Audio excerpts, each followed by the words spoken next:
You're in tune to the Ugly Truth Podcast.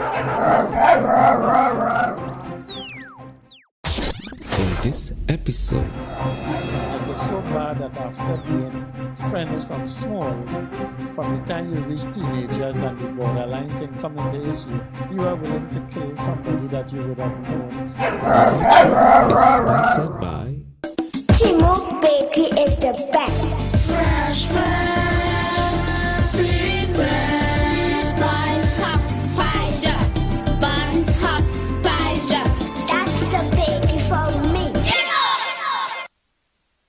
CPO's Cultural Workshop. Service offered: audio and video production, training in computer literacy, welfare and shelter programs to the less fortunate in our community. For further info, feel free to contact us at 221-4706 or visit us at our Facebook page, CPO's Cultural Workshop. And welcome to the Ugly Truth, CPO's podcast highlighting the various happenings in the community, and we have once more Mr. Curtis Victor, a social activist within the community. And Mr. Curtis, I would like to welcome you once more to our podcast series. Mr. Q, thank you again for having me, and let me say good afternoon to your entire host and audience. Thank you. Okay. At our last podcast, where we discussed the whole question of bad boys, the whole question of crime within the community, you elaborated quite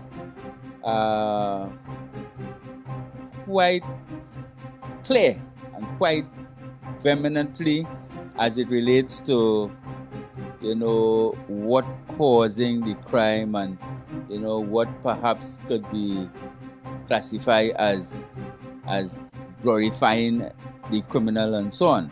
Because we got some response from our Facebook page, and I had was to do some rebuttal as it relates to, if we glorifying crime. So perhaps at this series, we could clarify the whole concept of what you was trying to emphasize on. Well, firstly, Mr. Q, I would have to apologize for anyone who would have thought that I was glorifying the so-called bad boys. Yeah. What I was doing is simply trying to give an understanding of why they became so bold-faced and what they do. Right. They do it in a very callous manner without any regards. And it has a lot to do with what they would have seen, because at my age, I am well an elder to the fellas who we put in the category of bad boys. I could be their parent or even be their grandparent. And I remember years ago, people from my generation used to be harassing people like Mrs. Beatrice Dalrymple, a well-known political activist on the PNM side. And they would tell her things like, look at how the party using here, they're bringing in the people, they're eating our food. When they're done, they wipe their beak and they run out. And she used to come to executive meetings and complain about that behavior. In fact, she even complained quite a lot back then that Laventille never saw an alderman or a mayor. You don't get those persons coming out of the community to become mayors, and we have very, very distinguished graduates who have master's degree and PhDs. But to go back on the part with the bad boys, I was in no way glorifying them. In fact, it is a shame that they are where they are, and that it is also a shame that even within the community, the majority of the community has a lot of respect and regard for them, whether it is based on fear or it is based on favor. Because a simple justification would show you that when one bad boy kills another, there is no protest, there is no blocking of the streets. But yet, when the police comes in and kills what you call a bad boy, you see the kind of protests that goes on. And it is not a good thing at all. It reflects very, very negatively on the community. But it is only an indicator and a real indicator as to where we are at. And it only shows you that things are basically upside down. Tell me something. Realistically speaking, if it is that a community whereby we considering the bad boys being the hero, the disputed one, the hero in the community, but yet still having a reputation for being a bad boy and he in crime and so on. But to the community, he's not demonized. So obviously it wouldn't have fallout with the community when he's been killed by the police. So I think we need to sort of look at that component of the situation. To look even deeper. Yes. Right? And we have to wonder. Right. Because you had to give an example. I think what I said last week was that in a case like the Kennedys, where there is a permanent a well-established name citizen in America. Yes. And they used to be running their little racket. Well, not according to history. Not those now. Their foreparents may have been involved in things correct. The illegal rum distribution, etc. Right. Yeah, and that's the thing. Today, yes, there's a quite prominent. They are very prominent. Prominent, right. And that is because the monies gained from those illegal activities were used to highly educate the offspring. Because even the fella that we will consider the bad boy, he in no way wants his son to follow his example. And I am almost sure. You emphasize on that a great deal. Yes, I am almost sure he doesn't want his daughter to fall in the hands of the same so-called bad boy, because she might be treated callously. She might be used and abused and dumped on the side for a younger lady, and things like that. And as I said, they love their parents, they love their friends. So that is what was considered as glorifying. No. I wouldn't no way glorify them. In fact, I am ashamed that we have such situations in the community, and that it has reached to the place where the entire nation. I listen to a lot of talk radio, and you have people from other districts that actually talk and talk about Lavantil and the East-West Corridor, and that we protect the criminals, etc. And do you know, strangely enough, whenever a crime happens, like someone breaks into your home, steal your dogs, you know, it's one of the same gang leaders that you will go to and complain to, and he would get your items returned. And in fact, let me give you a very sterling silver example. A former Minister of National Security under the UNC administration, just sometime last year, late, was robbed near the corner of Duke and Piccadilly Street of his big gold band and chain. And they went to a bad boy who had it retrieved for him. Now think about this, a former Minister of National Security. He didn't go to the police. He went to the bad boy. This segment is sponsored by Expression Studios. For all your production needs, contact us at 221-4706. Come and express yourself. Ugly Truth.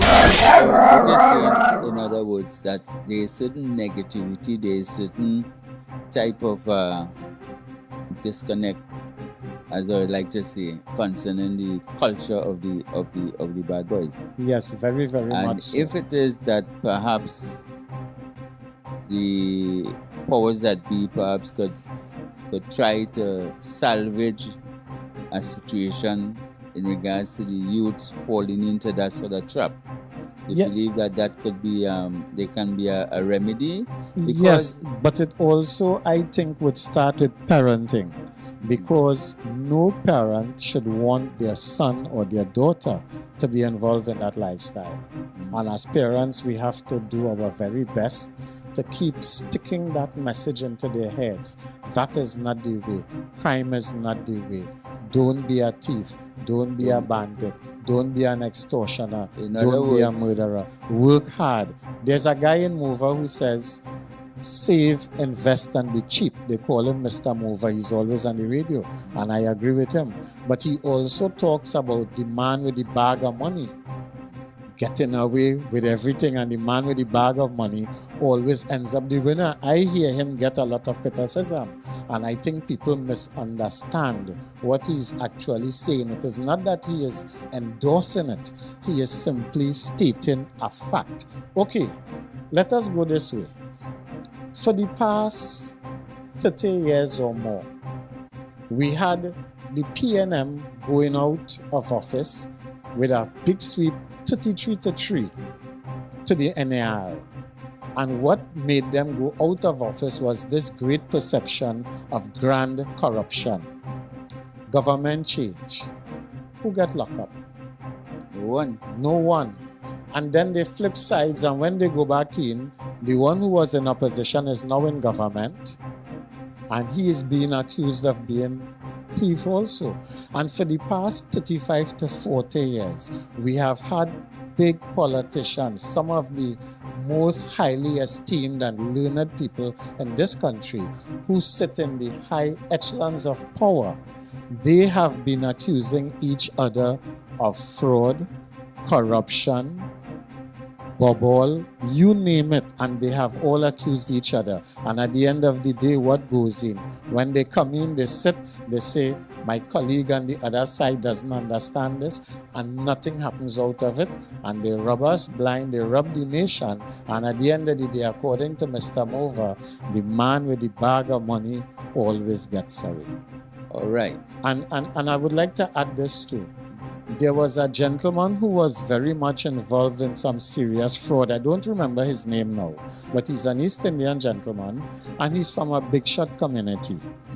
He was involved, I think, if not in the Clico scandal, it would have been with the Hindu Credit Union or some other thing. But his name was being called quite a lot. Yeah. And at no time did you hear anybody say that some of the biggest scams and the white-collar crooks who rip off the country of millions of dollars, you never hear the area they live in saying that is a bunch of scams there. Right. But areas like East Dry River along the East-West corridor, wherever you have the black man or the small man involved in corruption or any type of crime, the community gets stigmatized. But when it's the upper class, their community doesn't get stigmatized. What about those guys who, since we had the Piaco airport scandal, who are wanted abroad? They have big business going on here. I think one of them is a big hotel magnate in Tobago. And when you have government ministers going, some of them would stay at his place, and his business is still going good.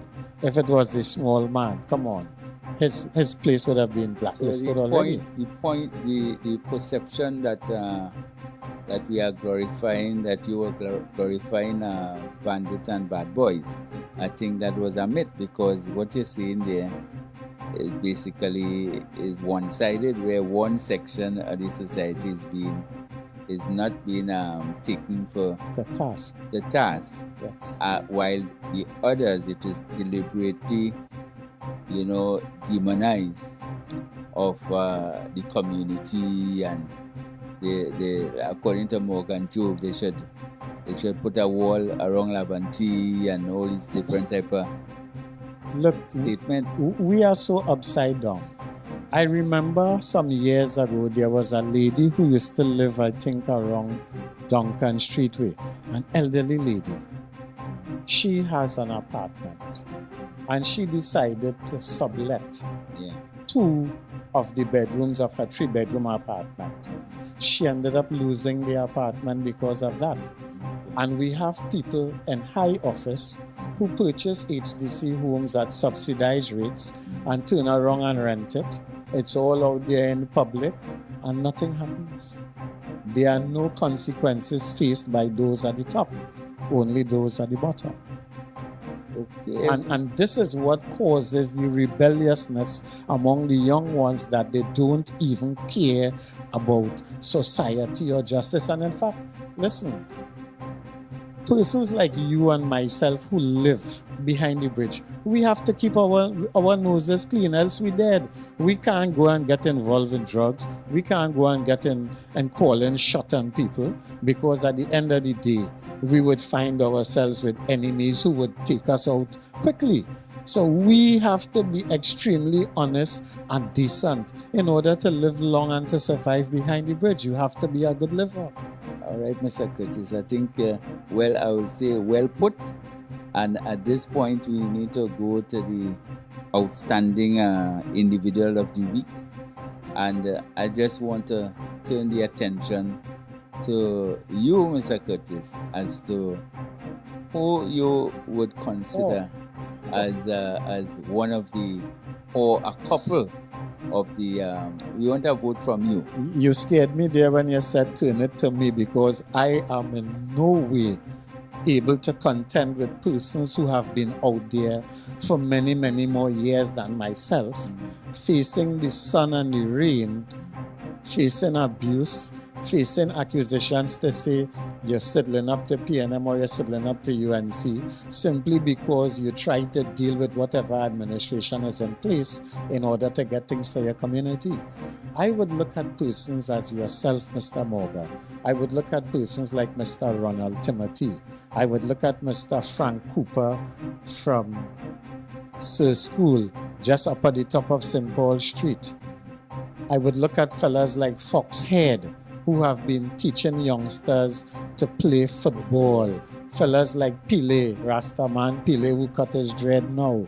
You all have always been there fighting for the younger ones and doing things to get us socially interactive, because to pull off a football side, to play match from one zone to the next, it takes a lot, especially in these times. I want to give some kudos Mr. to Ronald Timothy. All of you all. Mr. Ronald Timothy. That's right. And another gentleman from the Bitum called Wayne Jordan. Oh my God, Wayne Jordan is I would consider him a friend of mine. Right. Mr. Wayne Jordan is a gem. And quiet in the community, and is a giant. Of course, he's a wonderful singer too. It makes me remember the lead singer of the Stylistics band with his voice. All right. Yeah. But there are quite a number of persons, and all we have to do is to look at the organizations. Look at the persons like Mr. Frank with the shop, Miss Shirley Thomas.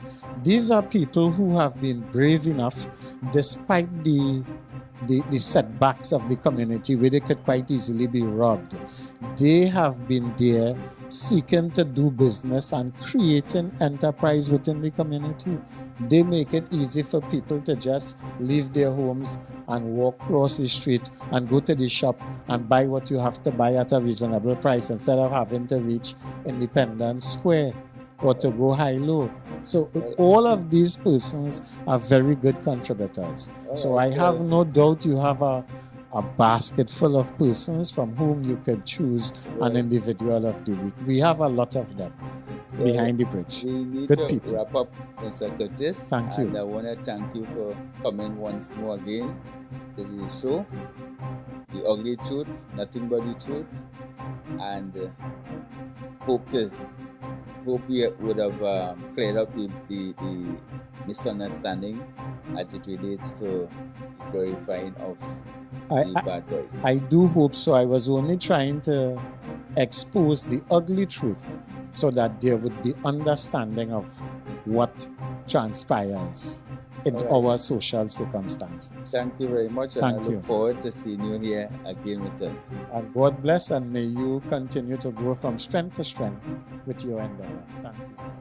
This has been the Ugly Truth Podcast. Don't forget to like, subscribe, and comment to our social media pages.